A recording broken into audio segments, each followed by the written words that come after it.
not know that winter was coming. No days, no months, no years, no calendar, no forecast, only a world in constant change and humans forced to guess. For prehistoric humans, time was not a concept, it was a risk. Move too early and the animals had not arrived. Move too late and winter was already there. A single mistake in timing did not just mean hunger, it could erase an entire group. There was no clock to give a warning, no calendar to prepare, only fragile memory and personal experience. But experience is never precise, and memory does not repeat on schedule.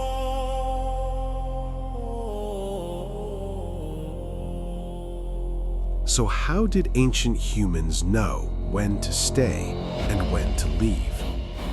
In that world, every decision was a matter of survival. Knowing when to hunt was as important as knowing what to hunt. Knowing when to move was as important as knowing where to go. The problem was this: the ground does not tell time. Plants may bloom earlier one year. Animals may change their migration routes. Weather can betray old experience. There was no sign on the land stable enough to trust in the long term.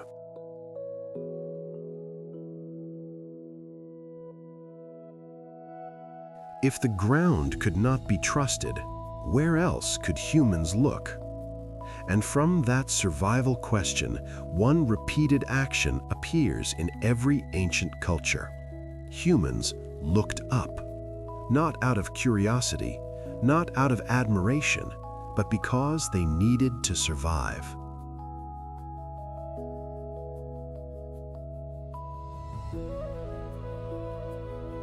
The ground is where humans live, but it is not where time is stored. Plants change. They do not follow a fixed schedule. One year they bloom early, another year weeks later. Rain may arrive before a season begins, or not arrive at all. Animals do not follow human memory either. They change migration routes, change timing, change survival behavior. The signs on the ground always appear after events have already begun. When leaves change color, cold weather is already close. When animals arrive, the hunting opportunity may already be passing.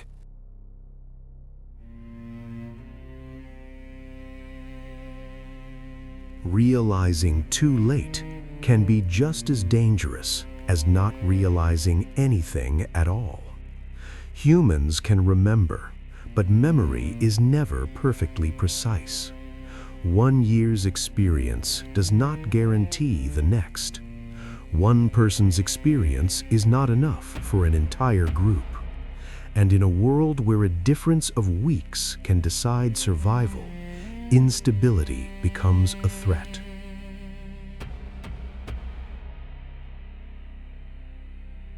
If the ground was always changing, humans needed another reference, something independent of weather, independent of terrain, and immune to fading memory. To survive in the long term, humans needed a system more stable than the ground, and they found it in a place no one could touch.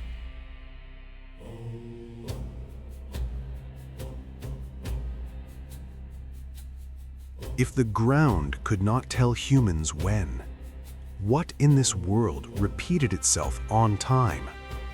While everything below was constantly changing, the sky was not. The moon appeared, then disappeared, then returned again. Not faster, not slower. The cycle repeated over and over. At first, humans only observed. No measurement, no record, only memory.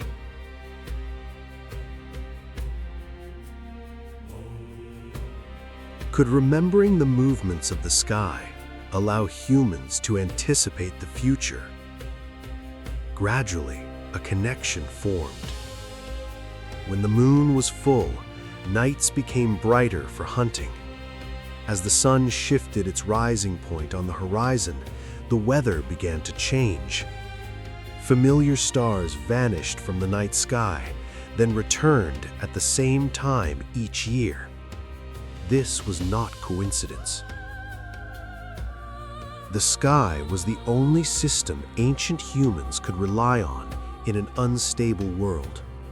No tools were required, no writing, only repeated observation across generations. From that moment, humans were no longer only reacting to nature. They began to anticipate it. But anticipation is not control.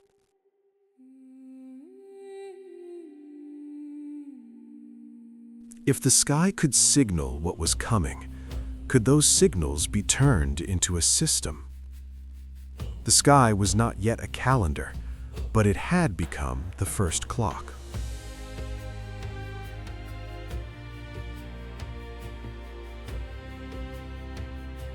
Humans created calendars before they truly understood what time was. Not to measure it, not to record it, but to survive. Observing the sky was one thing, but to survive long-term, those observations had to be organized into order. The first calendars were not carved in stone or written on paper. They were preserved through collective memory, through repeated rituals, and through patterns of life. The lunar calendar was the earliest system to appear. Short cycles, easy to recognize, visible to everyone, well-suited to hunter-gatherer communities that moved frequently. But the moon had limits. 12 full moons did not return the world to the same condition. Seasons drifted, weather shifted.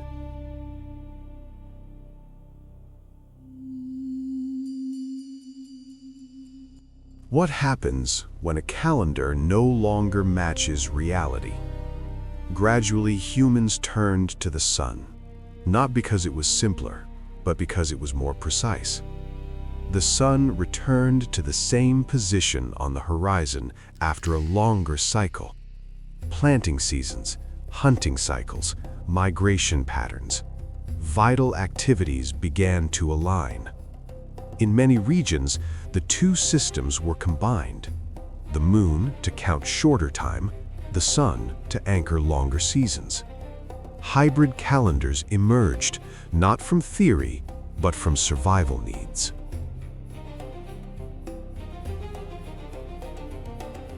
When time becomes systematized, does it only help humans survive, or does it begin to reshape how life itself is organized? The first calendars did more than measure time. They began to shape the rhythm of human life.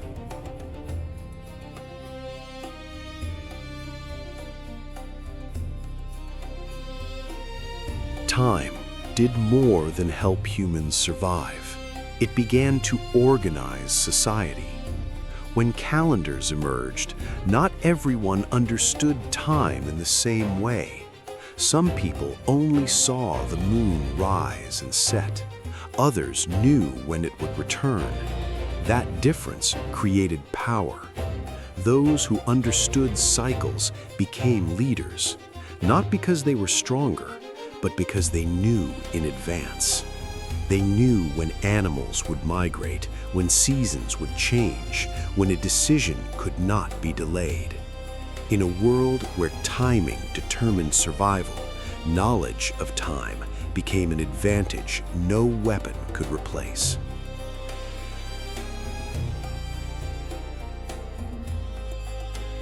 If you know what will happen before others do, are you still just one of the group? Gradually, those who understood the sky were given special roles. They did not only observe, they interpreted. They did not only remember cycles, they announced them. When to move, when to gather, when to begin a ritual, when a season had ended. Shamans, elders, keepers of time. They did not control the sky, but they controlled how communities responded to it. Time was no longer just a natural phenomenon. It became social order.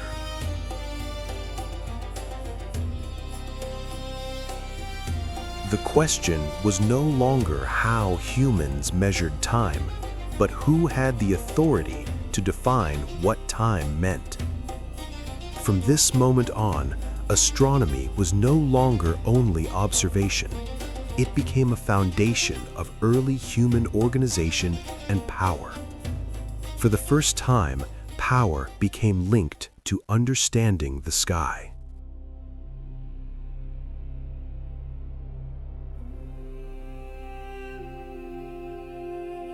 Once time became shared, it also became binding. Living by the same calendar meant moving together, waiting together, acting together. Time no longer belonged to the individual, it belonged to the group. When a season was declared to begin, everyone adjusted. When a ritual was announced, everyone gathered. When a cycle ended, everyone accepted it.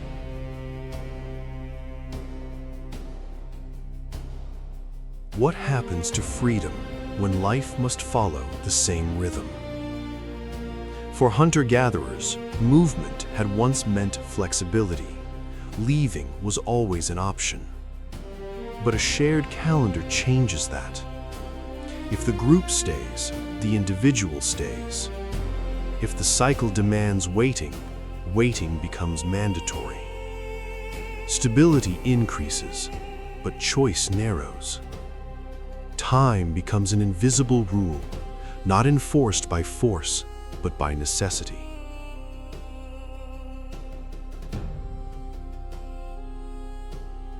Is order something humans choose, or something they slowly submit to? Civilization does not begin with buildings or tools. It begins when humans accept a common rhythm as unavoidable. From that point forward, life is no longer shaped only by instinct. It is shaped by schedule. And once time rules behavior, society itself cannot return to what it was before.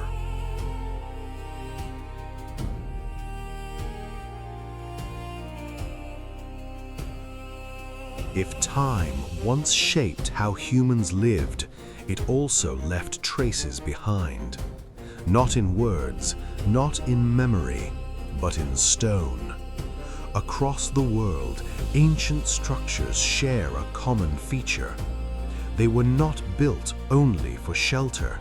They were built to face the sky.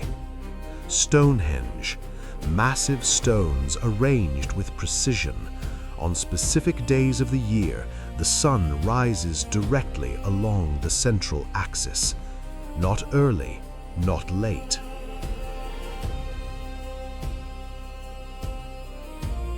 If this were coincidence, why is it so precise? In the African desert, Nabta Playa predates Stonehenge by thousands of years. Simple stone circles, yet aligned with the movement of the sun and stars. No writing, no metal, only time and repeated observation. In many other civilizations, temples were built facing sunrise, not for decoration, but to mark critical moments in the year.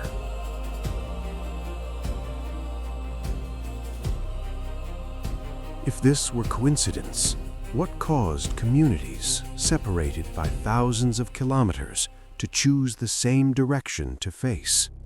These structures do not explain themselves, but they reveal one clear thing. Time had become something fixed in space, and stone became the medium that preserved the rhythm of human life.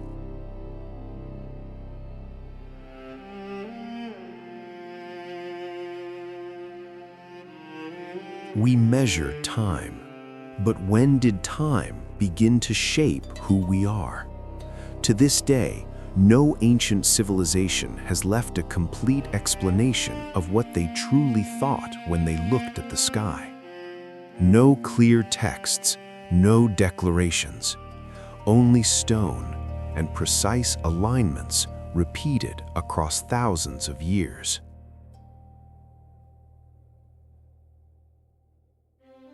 Were these structures built to measure time or to live in harmony with it?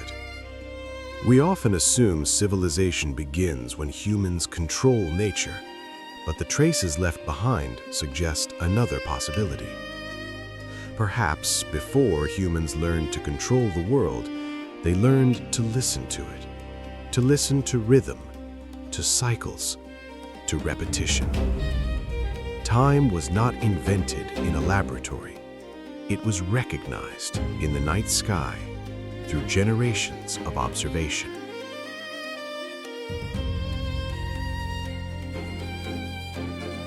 If civilization began with the ability to understand time, what does that say about us today? Perhaps the most important question is not how humans measure time, but when time began to shape how humans live, organize, and think. And perhaps that question, rather than any answer, is the most enduring legacy the sky has left us.